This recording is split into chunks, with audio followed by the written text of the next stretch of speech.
લોકસભાના સ્પીકરની ચૂંટણી માટે સત્તાપક્ષ અને વિપક્ષમાં સહમતિ ન સધાઈ।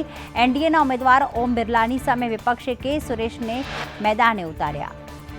આજના દિવસે કોંગ્રેસે બંધારણને કચડી નાખવાનો પ્રયાસ કર્યો હતો। વડાપ્રધાન મોદીએ ટ્વીટ કરીને કટોકટી યાદ કરી કોંગ્રેસ પર પ્રહાર કર્યા।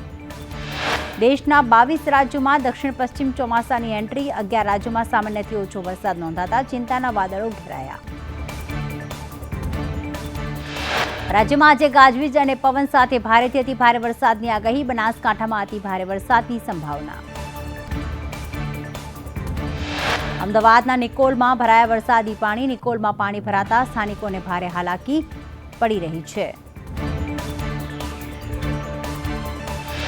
અમદાવાદના સરસપુરમાં અનુપમ સ્કૂલ પાસે ઘૂંટણસમા પાણી ભરાયા। કલાકો બાદ પણ પાણી ન ઓસરતા તંત્રની પોલ ખુલી।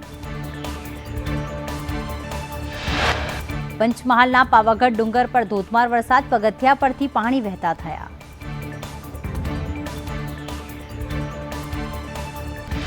તો પાવાગઢમાં ખરાબ વાતાવરણથી રોપવે સેવા બંધ। વાતાવરણ અનુકૂળ થશે ત્યારે રોપવે સેવા શરૂ કરવામાં આવશે।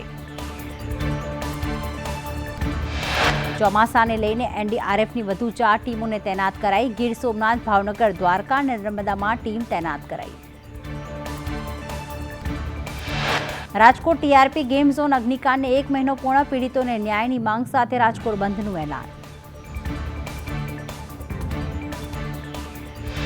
ગોધરામાં નીટ કૌભાંડને લઈને સીબીઆઈની ટીમે તપાસ અધિકારીઓ પાસેથી મેળવી માહિતી। દસ્તાવેજી પુરાવા સીબીઆઈને સુપરત કરવાની પ્રક્રિયા ચાલુ।